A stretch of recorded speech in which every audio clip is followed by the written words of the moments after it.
요한복음 3장에는 이렇게 시작됩니다. 바리새인 중에 니고데모라는 사람이 예수님을 찾아왔습니다.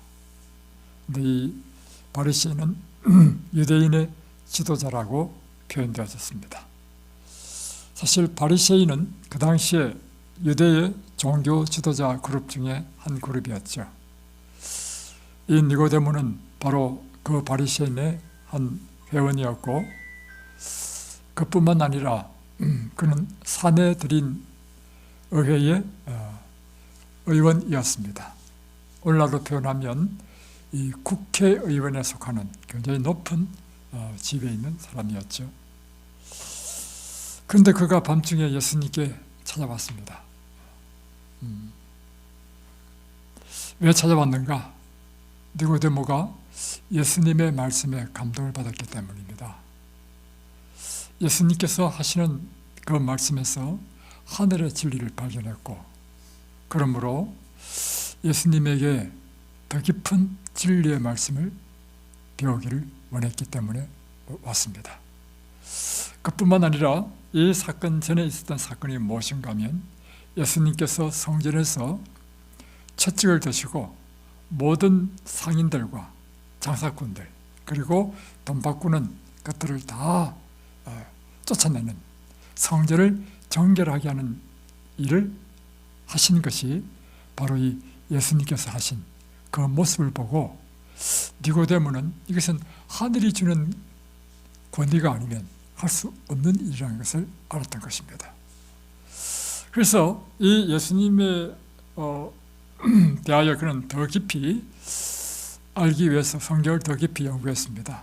연구하면 할수록 어떤 확신이 드느냐면, 예수님이 우리에게 보내시겠다는 그 메시아는 아닐까? 이분은 분명히 하늘에서 오신 분이시다. 또 하나는 예수님께서 하시는 그 표적, 가난한 사람과 병자들을 받아들이시고 특별히 병자들을 치료하시는 이 능력은 하늘에서 온 능력이 아니면 할 수 없는 일이라는 것입니다. 그래서 이 니고데모 마음에는 예수님에 대하여 더 깊이 알기를 원했습니다. 그러나 그런 신분이 높은 사람이었기 때문에, 또 바리새인들은 예수님을 배척했습니다. 그러므로 그는 다른 사람의 눈을 피해서 밤중에 예수님을 만나러 온 것입니다. 그래서 먼저 정중하게 인사를 합니다. 2절에 보면, 랍비여, 우리가 당신은 하나님께로부터 오신 선생인 줄 아나이다. 하나님이 함께 하시지 아니하시면 당신이 하시는 이 일을, 이 표적을 아무도 할 수 없기 때문입니다. 그럴 때 예수님께서는 니고데모의 마음속을 다 들여다보시고, 니고데모의 이 방문의 목적이 무엇인지를 아시고 단도직입적으로 그가 원하는 대답을 하시는 것입니다. 진실로 진실로 내게 이르노니 사람이 물과 성령으로 나지 아니하면 결코 하나님 나라를 볼 수 없느니라. 여러분, 사실 니고데모는 다른 종교 지도자들처럼, 특별히 바리새인들은 이 종교적인 주제로 토론하기를 좋아했습니다. 그래서 예수님에게 와서 그가 원했던 것은 무엇인가 하면, 진리가 무엇인가 토론하기를 원했습니다. 그런데 토론하기를 원해서 왔는데 예수님께서는 단도직입적으로 충격적인 말씀을 하시는 거죠. 너에게 필요한 것은 토론이 필요한 것이 아니다. 너에게 필요한 것은 너는 물과 성령으로 다시 태어나야 된다. 여러분, 다시 물과 거듭나야 된다, 다시 태어나야 된다는 의미는 무슨 뜻일까요? 다시 표현하면 이런 뜻입니다. 지금 너의 상태를 약간 뜯어 고쳐서는 안 된다는 것입니다.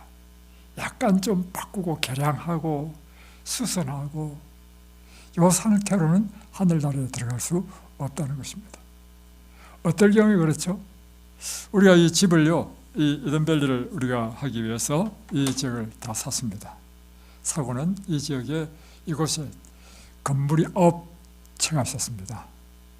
그래서 이 교회는요, 그래도 쓸 수 있었어요. 껍데기를 제외하고는 다 뜯었습니다.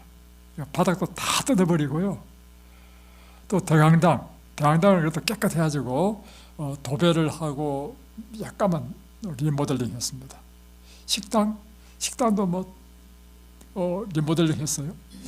이처럼 약간 뜯어 고치고 개량해서 쓸 수 있으면요, 이렇게 리모델링 합니다. 그런데 우리가 산 이 건물 가운데 새 채를 완전히 부셔버렸습니다. 그리고 다시 지었습니다. 어떨 경우에는 부시죠. 이건 뜯어 고쳐도 안 돼. 심지어 이 건물 같은 경우에는요, 바닥까지 다 뜯었습니다. 바닥까지 다 뜯고 껍데기만 남겨뒀지만 껍데기라도 쓸 수 있기 때문에 그것이 경제적으로 더 이익이기 때문에 벽인이 다 싫어했습니다. 천장도 다 싫어하고, 이렇게라도 할 수 있으면 한다는 것입니다. 그런데 니고데모 그대는 이렇게도 안 된다는 것입니다. 그럴 때는 어떻게 해야 돼요? 다 부셔야 된다는 것입니다. 다시 지어야 된다는 것입니다. 이게 뭐냐면 나는 다시 태어나야 된다는 것입니다. 여러분의 생활도 마찬가지입니다. 니고데모에게는 굉장히 큰 충격이었습니다. 니고데모가 일반적인 교인이었다고 한다면 충격이 덜했을 수도 있습니다. 그러나 니고데모는 어떤 사람이었습니까? 백성들에게 성경을 가르치는 성경 교사요, 종교 지도자였습니다. 그런데 니고데모에게 하는 이야기가 뭐냐면, 너는 리모델링해서 안 돼. 사실은 바닥까지 다 뜯어고치고 하더라도 껍데기만 남아있으면 될 정도도 아니야. 너는 껍데기조차도 다 부셔야 돼. 다시 태어나야 돼. 이건 니고데모에게는 굉장히 큰 충격이 아닙니까? 자, 여러분에게 이야기합니다. 여러분은요, 약간 뜯어고쳐서 안 됩니다. 완전히 여러분은 반석되신 예수님에 떨어져서 완전히 가루가 되어버리고 깨져버리고 다시 새롭게 지음을 받아야 됩니다. 이것이 거듭남입니다.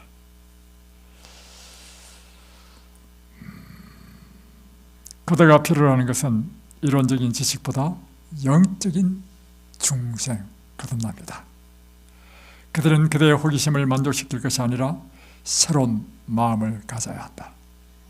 그대가 하늘의 사물을 인식할 수 있으려면 먼저 위로부터는 새 생명을 받아야 한다.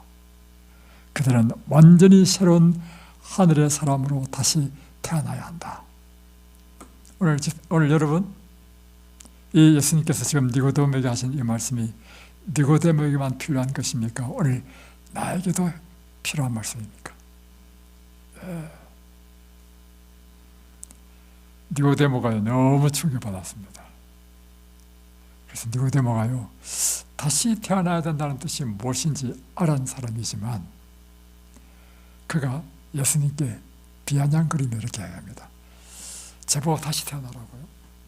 제가 지금 나이가 몇인지 아십니까? 50이 넘었습니다. 내가 이렇게 늙었는데 어떻게 어머니 모태에 다시 들었다 나올 수 있겠습니까? 이것은요, 니고데모가 거듭나라는 말을 몰라서 한 말이 아닙니다. 자존심이 상한 것입니다. 내가 이 유대인의 종교 지도자인데, 성경을 가르치는 교사인데 내보고 다시 태어나라고 한다니. 그럴 때 예수님께서는 부드러운 말씀으로 니고데모에게 말씀하십니다. 진실로 진실로 내게 이르노니 사람이 물과 성령으로 나지 아니하면 하나님 나라에 들어갈 수 없느니라. 니고데모여, 내가 말하는 것을 오해하지 마라. 너는 물과 성령으로 다시 태어나야 한다. 육으로 난 것은 육이요 영으로 난 것은 영이니 내가 내게 거듭나야 하겠다는 말을 기이 여기지 말라. 그러니까 지금 예수님께서는 니고데모에게 어떻게 다시 태어나라는 것입니까? 예, 물과 성령으로 다시 태어나는 것입니다. 그러니까 예수님의 이 말씀에 보면 우리는 두 가지 태어남이 있는데, 우리가 어머니 모태에서 태어날 때는 다 육으로 태어났습니다. 그런데 육으로 태어난 사람은 하늘에 갈 수 없습니다. 그 이유가 무엇이죠? 그것은 아담이 범죄한 이후로 아담의 허리 안에 있는 모든 인류가 다 그와 함께 죄인이 되었고 그와 함께 사망에 이르게 되었습니다. 이것이 로마서 5장 12절에 있는 말씀입니다. 한 사람으로 말미암아 죄가 세상에 들어오고 이 한 사람으로 인하여 사망이 들어왔나니 그러므로 모든 사람이 죄인이 되고 모든 사람이 사망에 이르렀다. 그러므로 여러분, 이 세상에 태어나는 모든 사람은 다 죄인으로 태어납니다. 사망의 존재로 태어납니다. 죄인이 하늘에 갈 수 있어요? 그래서 육으로 태어난 사람은요, 하늘에 갈 수 없다는 것입니다. 다시 한 번 더 태어나야 되는데 무엇으로 태어나라고요? 성령으로 태어나라는 것입니다. 이 보십시오. 이제 아기가 갓 태어났어요. 이 아기가 무슨 죄를 지었습니까? 그러나 이 아이는 그의 죄가 아니라 아담의 죄로 인하여 모든 사람이 다 죄인이 되었고 사망에 이르렀다는 것입니다. 그래서 이 세상에 태어나는 모든 사람은 다시 한 번 더 태어나야 되는데 영으로 태어나야 한다는 것입니다. 사람은 누구나 이 세상에 태어날 때 신분적으로 죄인의 상태로 태어납니다. 범죄하기 전에 성경은 아담에 대해서 이렇게 기록했습니다. 하나님이 자기 형상 곧 하나님의 형상대로 사람을 창조하시되 남자와 여자를 창조하시고. 그러니까 처음 아담과 하와는 누구의 형상대로 지음을 받았습니까? 하나님의 형상으로. 이때는요, 우리는 신분적으로 죄인이 아닙니다. 이 상태는 우리는 하나님과 같은 그런 속성의 사람이었습니다. 그런데 범죄하고 난 이후에 성경은 어떻게 기록하고 있냐면 아담이 130세에 셋을 낳았죠. 그래서 130세에 셋을 낳을 때 성경은 뭐라 했냐면 자기 모양, 곧 자기 형상과 같은 아들을 낳았다. 그러면 아담은 아담의 형상, 아담의 모양으로 낳았다는 의미는 뭐냐면 아담이 곧 뭐예요? 죄인이죠. 그러므로 셋은 죄인이라는 것입니다. 그래서 범죄한 이후에 이 세상에 태어나는 모든 사람은 다 하나님의 형상을 잃어버리고 죄인이 죄를 낳고 또 죄인이 죄를 낳은 것입니다. 그래서 요한복음 8장에 보면 충격적인 이야기를 하는데 예수님께서 이렇게 말씀하십니다. 너의 아비는 사단 마귀다. 우리가 그리스도를 믿기 전에는요, 우리 신분은 뭐냐면 사단 마귀의 자식이었다는 것입니다. 사단 마귀에게 팔려버렸어. 이런 사람이 어떻게 천국에 가겠습니까? 그래서 다시 거듭나야 된다는 것입니다. 시편 51편 3편에 보면 다윗은 이렇게 고백합니다. 내가 죄악 중에 출생하였으며 모친이 죄 중에서 나를 잉태하였나이다. 구약성경에 보면 하나님께서 내 마음에 합한 자로 하는 사람이 있습니다. 그 사람은 다윗이었습니다. 그런데 다윗이 시편 51편에 어떻게 표현하냐면 내 어머니가 태중에서는 이미 죄인이었고 나는 그 죄 가운데서 잉태되었다는 것입니다. 그러니 나는 태어나면서부터 무엇이라는 것입니까? 그래서요, 이 구약성경에 보면 에스겔서 보면 이 의인이라고 칭해지는 사람이 있죠. 세 사람이 있습니다. 욥, 노아, 다니엘. 그런데 욥이 의인이라 칭해지는 이 욥이 스스로 한 말이 뭐냐면 누가 깨끗한 것을 더러운 가운데 낼 수 있습니까? 하나도 없나이다. 그러니까 자기는 어떤 사람이라는 것입니까? 더러운 사람이라는 것입니다. 여러분, 더러운 곳에서 깨끗한 게 날 수 없죠? 아담으로부터 범죄한 이후에 태어나는 모든 사람은요, 아담의 죄 때문에 의인이 태어날 수 없다는 것입니다. 그리고 예수님께서 말씀하시기를 너희는 너희 아비 마귀다. 마귀에서 났다. 그 증거가 뭐냐? 너희 하는 행동을 봐라. 너희 압이 곧 마귀의 욕심을 따라 행하지 않느냐. 그래서 우리는 무엇이 필요해요? 다시 태어나는 게 필요한 것입니다. 육의 사람이 영의 사람으로 변화되는 것이 필요합니다. 땅의 사람이 하늘의 사람으로 변화되는 것이 필요합니다. 여러분, 육의 사람은요, 그 생각이 무엇으로 지배당하냐면 육의 생각으로 지배당합니다. 육의 생각이란 뭐냐? 우리 죄의 본성에 따라 사는 것이, 죄의 본성대로 품고 사는 것이 육의 사람이라. 그래서 이 죄의 본성이 지배하는데 우리 마음에, 그래서 예수님께서 마태복음 5장 19절에 보면 이렇게 말씀하십니다.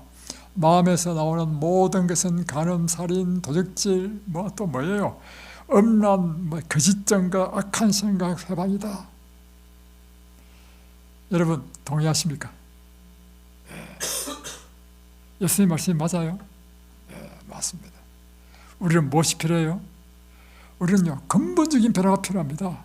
그래서 로마서 8장 7절에는 뭐라 했냐면, 이 육신의 생각은 하나님과 원수가 된다는 것입니다. 이는 하나님의 법에 굴복치도 아니할 뿐만 아니라 굴복할 수도 없다. 그러나 이 육의 생각으로 딱 잡혀 사는 사람, 육의 사람은요, 하나님의 법이 의롭고 옳은 걸 알지만 그 의롭고 옳은 율법을 행할 수도 없다는 것입니다. 행하지도 아니할 뿐더러 행하고 싶어도 행할 수 없다는 것입니다. 왜요? 우리의 본성이 죄의 본성으로 사로잡혀가지고 끊임없이 우리를 잡아당기는데, 힘의 법칙에 의해서 이 육의 본성에 잡아당기는 힘이 더 커. 항상 그래서 그것에 끌려가 버려. 제가 대학교 1학년 때 필수교양으로 도덕을 그 당시에 배웠습니다. 근데 그때 제가 어떤 형편이 안 돼가지고 기말 시험인가 중간 시험을 제가 못 쳤습니다. 그래서 교수님에게 제가 이만저만해서 시험을 못 쳤으니 어떻게 좀 구제해 주는 방법이 없습니까? 이렇게 물었어요. 그래가지고 뭐 안 된다 하시더라고. 하더니 나중에 자기 집으로 오시라 하더라고요. 그래서 또 선물을 사들고 또 갔습니다. 그런데요, 제가 그래서 발견한 게 있습니다. 비록 그분이 도덕을 가르치는 도덕 선생님이라 하더라도 육신의 지배를 받으니까 그가 가르치는 도덕대로 살지 못한다는 사실을 발견했습니다. 이것이 인간의 한계구나. 저는 대학교 1학년 때 우리 도덕 교수를 통해서, 교수님을 통해서 그것을 제가 보게 되었습니다. 그래서 우리의 문제는요, 무엇이 문제냐면 근본적인 문제를 갖고 있어요. 본성의 문제입니다. 그래서 에레미야 13장 23절에는 이렇게 표현하고 있죠. 구스인이 그 피부를, 구스인은 누가 구스인입니까? 오늘날로 표현하면 구스인은 어느 나라 사람입니까? 에티오피아. 에티오피아 사람이 옛날에는 구스인이었습니다. 에티오피아 사람은 백인, 황인종, 흑인종 중에 어떤 인종이죠? 예? 흑인종이죠. 아프리카에 있잖아요. 그 구스인이 피부가 태어나면서부터 어때요? 까맣죠. 그런데 이 까만 게 싫어. 그래서 이 피부를 희게 하고 싶어. 그리고 표범은 태어나면서부터 반점이잖아요. 반점. 근데 표범은 이게 싫어. 그러나 이걸 싫다 해서 변하게 할 수 있느냐? 그걸 할 수 있다면 악에 익숙한 너희도 선을 향할 수 있다. 이 강력한 말씀입니다. 이 말은 무슨 말씀이죠? 구스인이 그 피부를 스스로 희게 할 수 없는 것처럼, 표범이 스스로 그 반점을 얻게 할 수 없는 것처럼, 우리는 태어나면서부터 구스인이 까맣게 태어난 것처럼 죄인으로 태어났다는 것입니다. 그래서 우리는 뭘 할 수 없다? 스스로의 힘으로는 이것을 벗어날 수 없다는 것입니다. 그래서 예수님께서 하신 말씀이 있죠. 살리는 것은 영이니 육은 무익하니라. 내가 너에게 이런 말이 영이요 생명이라. 여러분, 이 육에 목숨 걸지 마십시오. 육은 다른 말로 표현하면 이 세상의 일입니다. 이 세상의 영화, 이 세상의 출세, 이 세상의 명예, 이 세상의 여러 세상 사람들이 추구하는 모든 것, 그것은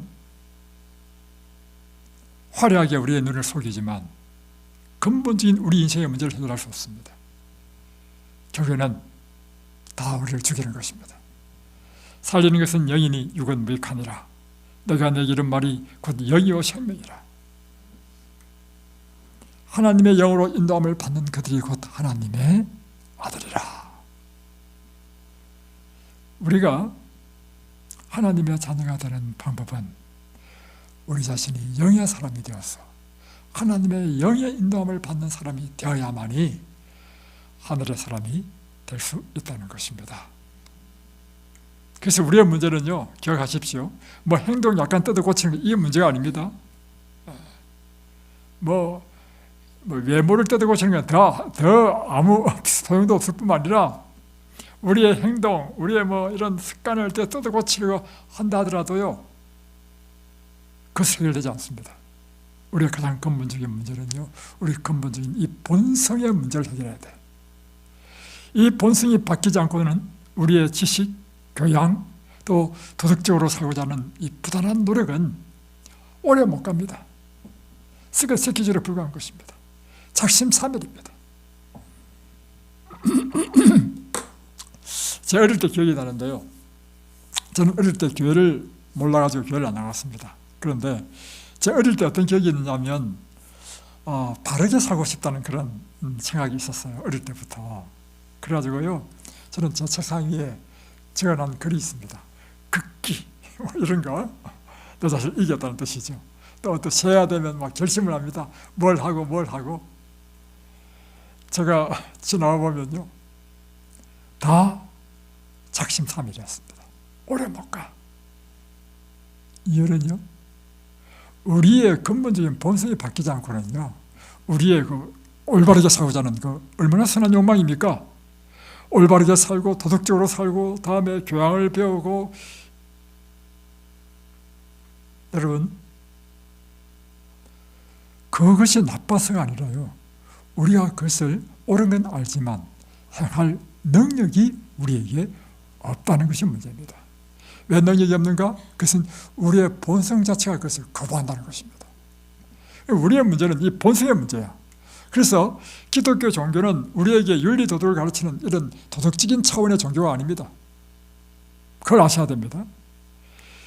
그리스도의 종교는요, 근본적인 문제, 그것은 우리의 근본적인 본성의 변화, 본성의 다시 태어남, 이 거듭남의 종교가 기독교 종교라는 것입니다.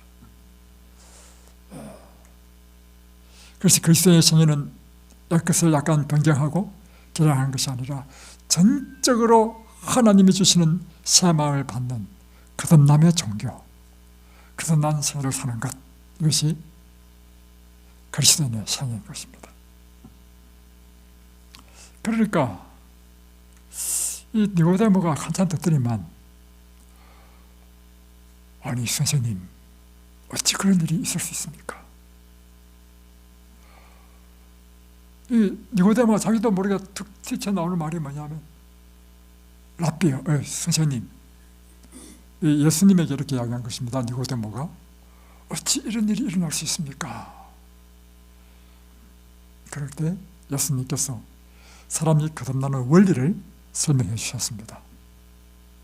바람이 이물려 불매 내가 그 소리는 들어도 눈에도 보이지 않고 하기 때문에 어디서 와서 어디로 가는지를 보지 못하는 것처럼 성령으로 난 사람은 다 이러하니라. 그러니까 역시 답을 얻었습니다. 뭐냐면, 우리가 어찌 이런 일이 일어날 수 있습니까? 예수님의 답은 성령으로 태어나면 이런 일이 일어난다는 것입니다. 그죠? 그리고 이 성령을 뭐로 묘사했냐면 바람으로 묘사했다. 바람의 특징이 뭐냐? 눈에 안 보인다. 성령이 눈에 보입니까? 안 보이죠.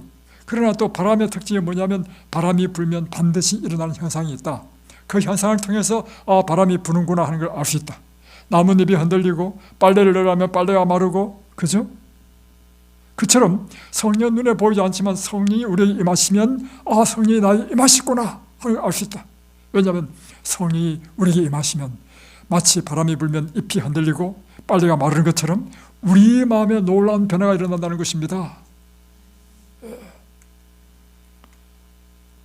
그러면서 이 성령이 또한 어떻게 우리 안에 들어오는지, 성령이 우리 안에 들어오는 원리를 또 가르치고 있습니다. 모세가 광야에서 뱀을 든 것처럼 인자도 그렇게 들려야 하리니 이는 저를 쳐다보는 자마다, 그를 믿는 자마다 영생을 얻게 하려 하십니다. 다시 표현하면 그로부터 1500년, 예수님 당시부터 1500년 전이죠. BC 1500년 경이니까 그 당시에 출애굽한 이스라엘 백성들이 불뱀에 물려가지고 죽게 됐을 때 하나님께서 그들을 치유하시는 방법을 주셨다는 것입니다. 그것은 구리로 놋뱀을 만들어서 높이 달게 했고 누구든지 그를 쳐다보는 자마다 나음을 잊게 한 것처럼 이 똑같은 원리로, 그러니까 그 당시에 구리 놋뱀, 아니 불뱀에게 물린 사람은 어떻게 하면 나을 수 있었습니까? 뭐를요? 놋뱀을 쳐다본다는 것은 무엇이 있어야 쳐다볼 수 있습니까? 믿음이 있어야 되는 것입니다. 무엇이 대한 믿음이냐? 하나님께서 모세에게 하신 말씀, 하나님의 말씀에 대한 믿음입니다. 하나님께서 말씀하시기를 놋뱀을 쳐다보는 자마다 낫는다 하더라, 놋뱀을 쳐다봐라, 이게 모세 말이었습니다. 그래서 모세는 놋뱀을 만들어가지고 높이 쳐들었단 말이에요. 그러면 그걸 바라본다는 것은 뭐냐면 믿음으로 바라봤다는 것입니다. 마찬가지로 이 원리로 마찬가지로 병자가 치유되는 원리하고 죄인이 의인이 되는 원리를 똑같이 설명했는데, 죄인이 어떻게 의인이 되느냐? 구리 놋뱀 대신 예수님이 십자가에 높이 달릴 것이다. 우리의 죄를 위하여 대신 죽으실 것이다. 그를 쳐다보는 자마다, 대신에 예수님께 뭐라 했냐면 쳐다보는 걸 뭐라고요? 믿는 자마다 영생을 얻게 하십니다. 니고데모의 대화에서요, 이 성경 전체를 한마디로 딱 표현할 수 있다면 요한복음 3-16절입니다. 하나님이 세상을 이처럼 사랑하사 독생자를 주셨으니 이는 저를 믿는 자마다 멸망치 않고 영생을 얻게 하려 하십니다.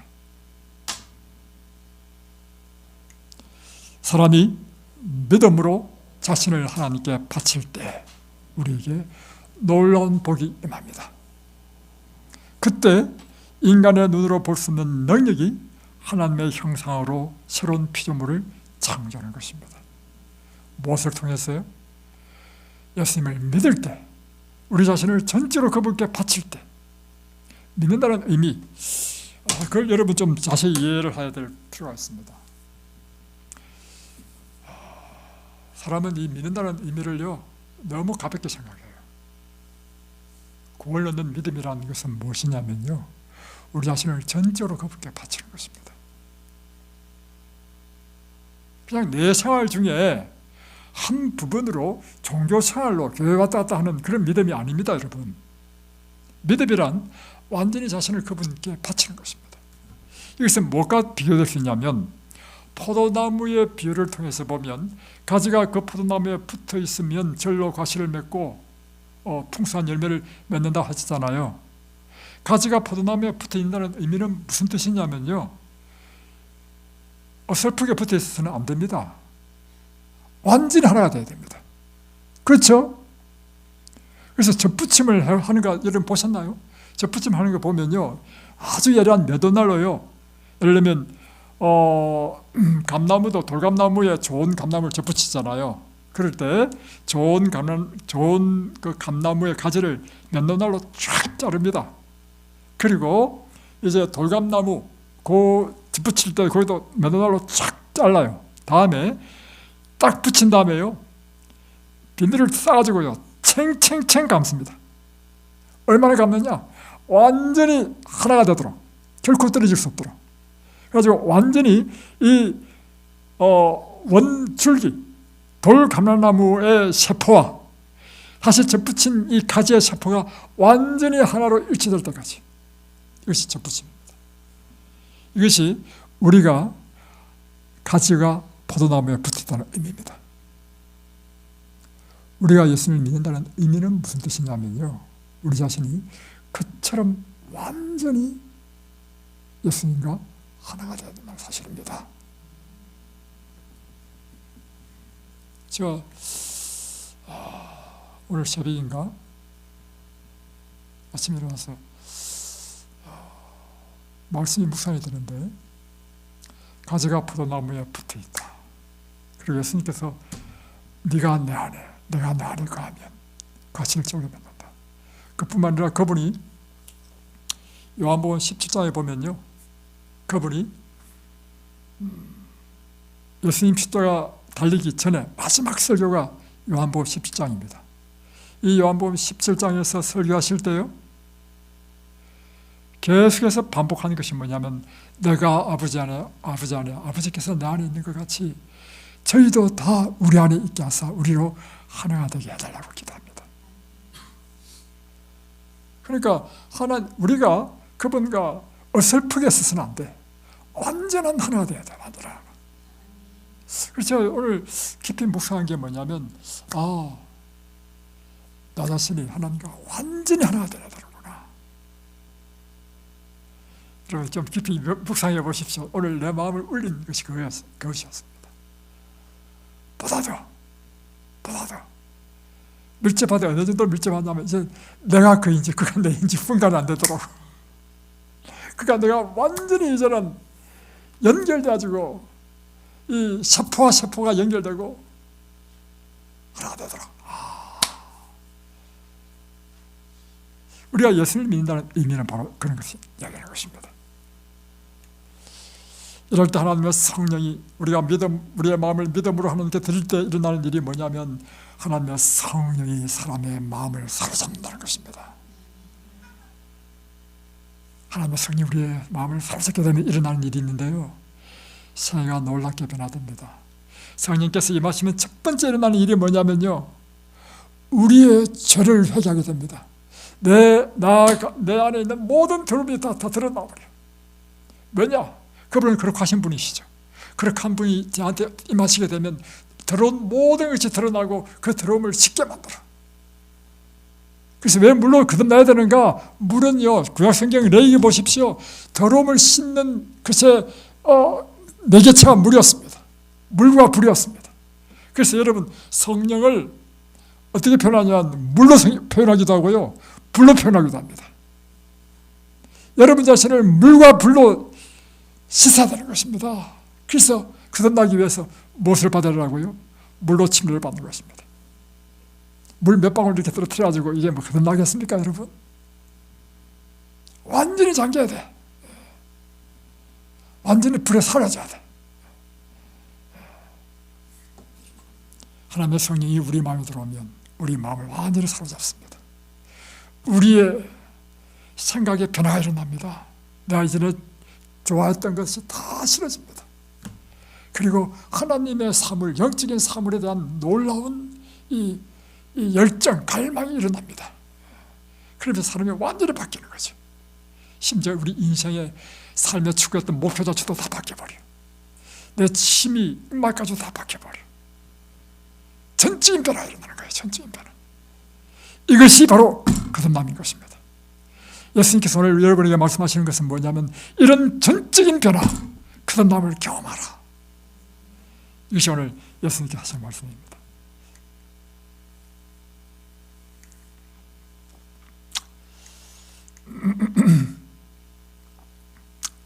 그래서 예수님께서는 너희는 물과 성령으로 거듭나라는 것입니다. 물은 베드로전서 3장 21절에 보면 예수 그리스도의 부활하심으로 말미암아 이제 너희를 구원하는 표다, 곧 침례라고 하는 것입니다. 다시 말하면 우리가 이제 하나님의 완전한 사람이 되었다는 것을 예수로 인치는 것, 그것이 침례다.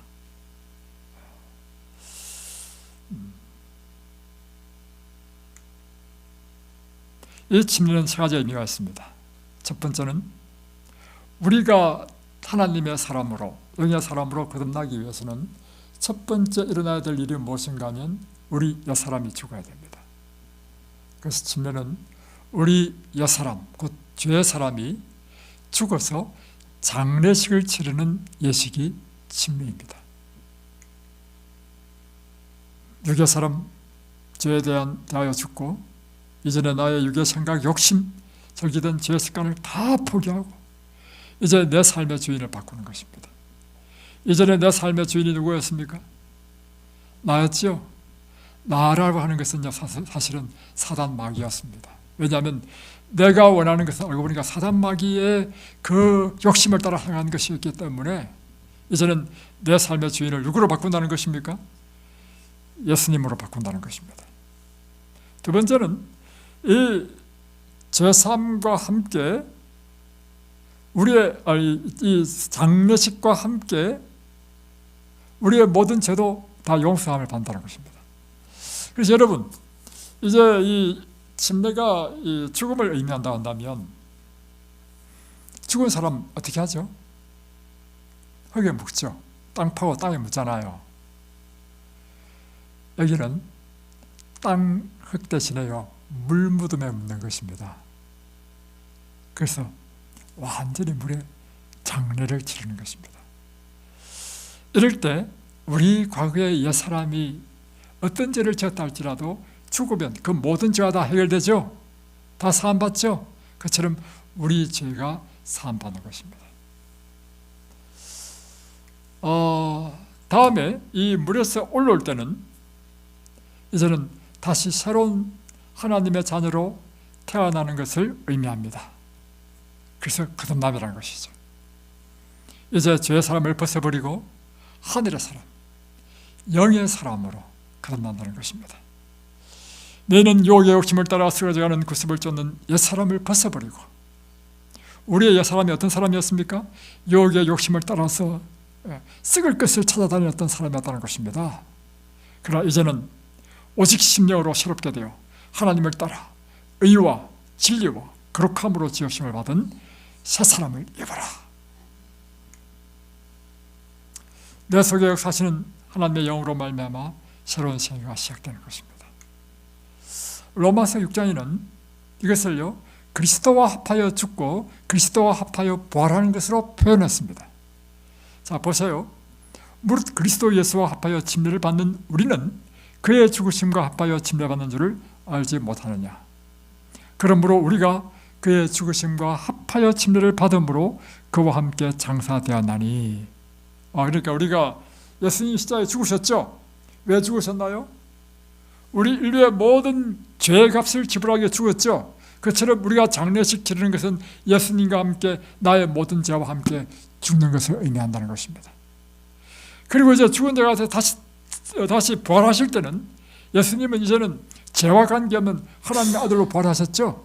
그처럼 우리가 물무덤에서 나올 때는 이제는 죄와 관계없이 하나님의 아들로 다시 태어나는 것을 의미한다.